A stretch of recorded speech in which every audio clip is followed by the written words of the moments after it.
panangkagan, yung summary ng lesson na doon ng gabi. So yung lesson na doon ng gabi, igaw na kita sa ayah 54 to 56. Sa ayah 54 to 56, igaw ng Allah subhanahu wa ta'ala, sino-sino itong adinaynan o di na napangintuan yung Quran, ang agama Islam, ng Allah subhanahu wa ta'ala, yung mga kanan, mga sinugo, mga rasul, mga nabi, na pangilisan sila ng Allah subhanahu wa ta'ala. Iga-refer yan sila sa mga nasyon, mga grupo ng mga utaw na niya manginto, na ilisan sila ng bago na grupo ng utaw na amanginto sa Allah subhanahu wa ta'ala. Madagi ang yamang kainang dasini na mga instance na iyan sang Quran o Hadis, magunawa ng utaw na ino, mga kaum nino. Na mga kaum nino wa pangintuang no, agaw sa inilisan sila ng Allah subhanahu wa ta'ala ng bago na kaum. So ipadaan sila ng Allah subhanahu wa ta'ala ng baha na ilang kaalaw, yaga libot sang kalibutan na para i-cleanse o para limpyuan itong mga utaw na mapaginto. Isa man na paglimpyo o pagilis ng utaw, itong utaw ng Lut o ng Ahad na mangkadakwayan ni sila o mangkatigson, kasugan ng mga utaw na iga-uya sa mga sa ato sa butay o sa kuweba. So ipadaan sila ng Allah subhanahu wa ta'ala ng samot na igatuyok-tuyok ng tornado, whirlwind ang tawag na igo kanila ng pitong alaw o pitong alaw, 8 kagabi o 7 alaw na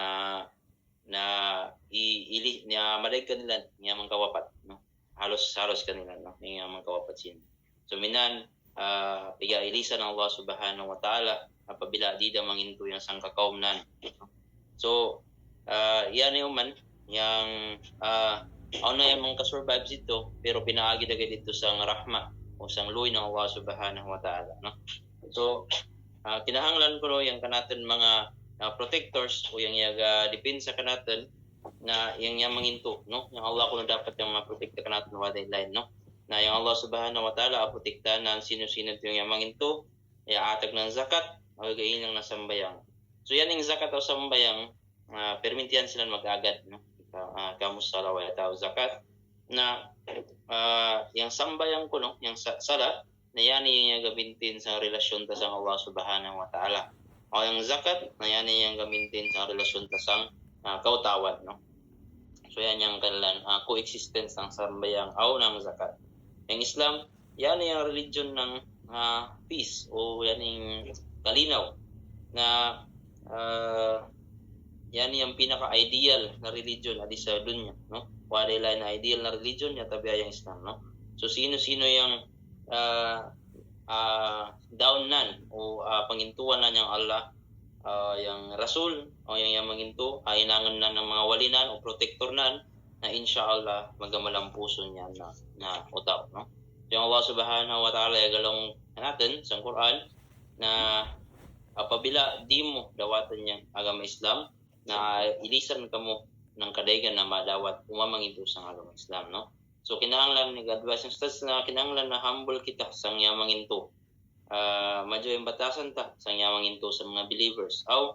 Stern kita o patas kita o ang kanatin pagkapatas o stricto ba yan? Hindi tama tawag yan ng stricto. Pero matigson kita sa mga wapanginto. Yan, kaya. So sa nga doon, yung mapansin ta, yung stats na balik yung mga kaitabo, no? Matigson kita o stricto kita o yan yung ato kita stricto sang yapanginto o na pang kita yan yung humble kita sa wapanginto, no? So yan yung mapansin ng kanatang ustad sa doon. So kinahanglan tayo yan correction, no? So tanong ta ng kwanta, tanong tayo yung mga ibaratan tayo yung mga nation, mga Arab nation nato sa Middle East na yung mga leader nila na i-open yung kanilang mga country, i-open yung kanilang mga banwa para i-recognize yung Israel, para atagan ng embassy yung Israel. Na yung Israel katigaman nila na kalaban ng Islam, no?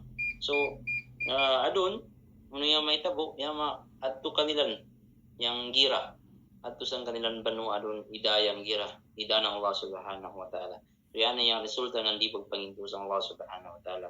Si Imam Ahmad na yang ma-record na, yang masurat na si Abu Zahal Galaw na yang kanan close na amigo na Rasul sallallahu alaihi wasallam ikumandan yan na pag-inang ng 7 ka mangkadyaw na inang. Uno yan, una muna na palanggaw nan, pasayaw nan yang dapat yan mama-close, no? Dapat yan mapag abi-abi ng madyaw, no? Dapat masayid yan sang mga pobre, no? Kinahanglanin yan. Yan yung pinakauna. Ikadua na ayaw di atanawon niyang iyan sa taas mo, no? Di atanawon niyang masapiyan pa kamo, mas ano pa kamo. Kundi tanawon mo kung sino yung iyan sa mas baba pa kan mo, sino yung mas pobre pa kan mo. So ganyan yang isa na i-advise ng Rasul.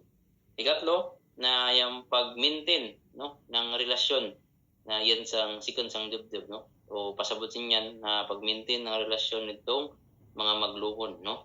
So kinahanglan na yung mga lumon mo na madya relasyon mo, maskin pa sila niya masubali sila niya magputok, ikaw dapat magaputok ng relasyon mo. Ikaw pat yung ayaw pagpangayo sang sino-sino ang tan, no? Pangayo ka to sa Allah subhanahu wa ta'ala. Ayaw pagsilos sang uno-uno na ikaputan nila, no? So yan yung ilaw ikalima. Ikaw pat na kinanglan ng mga kadyaw na inang. Ikalima na istorya mo yang katinudan maskin pa masakit niya, no? Mapait niya na katinudan, no? So ang instance na tungkak cases na na di mo pwede alam yung katinudan sa ganyan niya ng ustad sa kaya isa sinyan is yang para di maglalis yung mga asawa mo, apabila maday yung asawa mo, na pwede ka mangatik na amalaw mo o alawngon mo na yaning pinakauna mo na asawa, na yung galaw ng kadyo na butang sa ikadua mo na asawa, ay ikadua mo na asawa, malaw ko sa pinakauna na asawa mo na mga kadyo yung butang na ipanglawng ng ikadua mo na asawa. Aw sang kadaygang pinakauna asawa para mag-uyon sila, di sila magtanam-tanam, para united sila, no? So ikaunom na madyaw nagkaubok na inangan yaning ayaw pagkalop sang sino man o sang sino-sino na magalawng-lawng ng mga butang o magalawng-lawng ng mga kasakit na piaglawngan, laban kan mo para sang ininang mo, para sang mga ininang mo, para sang Allah subhanahu wa ta'ala. So igainang ka ng kadyawan uno pansan na butang na madyaw para sang dan Allah subhanahu wa ta'ala, ayaw pagkalap kung ano man yung feedback na mga otaw kan mo sa, no? Ikapito, yung pagbatya ng zikir na la hawla wala quwwata illa billah. Kaya ni na zikir na yan yung mga zikir na yan sa sad ng arash ng Allah subhanahu wa ta'ala o naamainang yan ng treasures o mga kabutangan mo na mga importante, mga buwawan mo ito sa suruga ng Allah subhanahu wa ta'ala. So yan yung mensahe ng Rasul na ipadana ng Abu Zahal na para mainang kita mayo na close kita sa Allah subhanahu wa ta'ala, no? Na yung Allah subhanahu wa ta'ala na yan yung gainang ng ubos o kaya nan kita rin siyan. So binanglang kita mag-close ka na. So yung Allah subhanahu wa ta'ala, igalaw mo man yan na yung mga Hudyo, mga kalabantayan sila, no? Majority kanila, no? Yung Allah subhanahu wa ta'ala na igalaw mo man na i-compulsory ka natin na pagsambayang ng jamaah. So labi-labi sa mga usod, no? So sa ayah 57 igalaw yang Allah subhanahu wa ta'ala na ayaw kamo pag ayaw mayo pag-inanga ng amigo yung sino-sino na magagara-gara o inangan na ng kaikuanan yung agama Islam, no? Mapa Muslim man yan o di ng Muslim, no? Kaya kung Muslim man yan, napagainang ko na ng kaikuanan yung agama Islam na isa yan na hipokrito. O kung di yan na Muslim, na labi-labi da, no? So ayaw may pagpag-inangan ng bayubay yan ang mga tao, no? Na pagbaw, pilitin yan yung mga abay magyagayaga, mga inagad ta, mga friend o mga bayubay ta, na pilit talongan ng dahil lang isa sa napilit dalawa na ayaw pag yan kay yang kanami agama na secret yan, no? Banal yang kanami, no? Minang magtaas ng dakwa yang kabagat sa kanami. Aw sensitive kami sa sino-sino na yaga-yaga sa kanami agama, no? So isa na ibaratan uman ng kanatong ustad example na yaning mga Muslim na magyaga-yaga sa agama.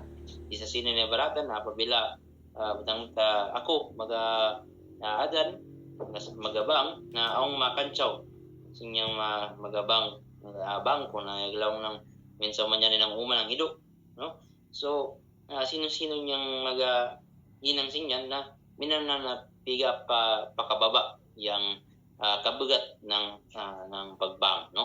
So yung advice ang ustad sa sinyan na likayin niya ng mga otaw, no? So sa ayah 58, sino-sino yung mag-inang ng pakikuanan nan, no? Yang bang, no?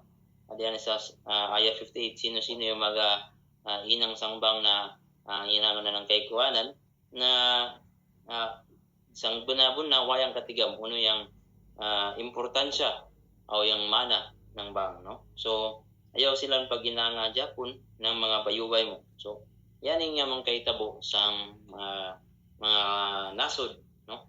Na pagbayubay sa Israel, no? So yung mahitabo sa Iran o Israel na nakikita ng Allah Subhanahu wa Ta'ala na yung Iran na di mo bayubay sa amigo, pag-amigo sa Israel, na minapigyatabang ng Allah Subhanahu wa Ta'ala yung Iran, no? So yung Israel o yung yaning US sa real adun yan present ng mga buta. Napagkatunilan kay ang sa Venezuela na ang i-topple down nila, no? Ipabagsak nila na gobyerno adto na inyang kayang Venezuela, ikamang nila yung presidente para mawada yung kalaban nila. So pagto nila na mamamili yung Japon yung yaning Iran, no? Itong ipatay nila yung leader ng Iran na pagto nila na mabagsak dayang nasod ng Iran, no? So wain yan kay tabo kay ang Iran na since time pa ng pagkainang ng Islamic Republic ng Iran, nag-prepare test lang para sini ng mga senaryo. So waka sunod yung kalini ng US. So yan ang Iran, natagan sila ng Allah Subhanahu wa Ta'ala ng katigam, no? Na makainang sila ng mga drone o missiles, drone na barato o paspas gid inaman, o mga missiles na barato o baling ka paspas ng kanan paglayo, no? Na times 5 yung sound of speed, no? O grabing ka precise, no? Grabing ka accurate ng kanan tugpahanan, no? So yan ay yung minang-iatag ng Allah Subhanahu wa Ta'ala na rizki sang Iran, no? So yung sambayang ta na natural gid din kanatin, no? Yung pagsambayang, no? Kita na mga Muslim natural kanatin yung pagsambayang ta. Di kita nang minang maulaw na magasambayang kita. Natural gid kanatin na ruko. Natural gid kanatin na masujud, no? So pabila yung sambok nautaw na bangyan, no? Na yung shaitan na madagan yung shaitan para di na madungog yung adan yang kayang shaitan o makabus yung adan na mabarik yung shaitan kay grabing ka paspas umansan nila ng mga utang na malugid sila makabalik. So inangan ta na mga kita ng magaduwa kita sa Allah Subhanahu wa Ta'ala na protektahan kita ng laban o batok sa shaitan, no? Na maski yung imam ta makita ta paragsa sa bunday na yung mga imam magka-distract ng shaitan, no? Bagkaripat sila na uno yung sura da o uno yung sumpay ng sura o uno na parakaat yung piga imaman nila, no? So ang sinyan ang yapoy remedy ta sinyan ang pigatawag na sujud sahwi, no? Na duang ka sujudan yan nga apabila makaringaw ka ng kamurakaat o hindi ka rakaat sang pinakalasan da dahil makaringaw ka ng sambuk na rakaat nawa mo ka sa sujud sang pinakalasan mo na sujud masambayan ka yapon nasujud ko ng sujud sahwi.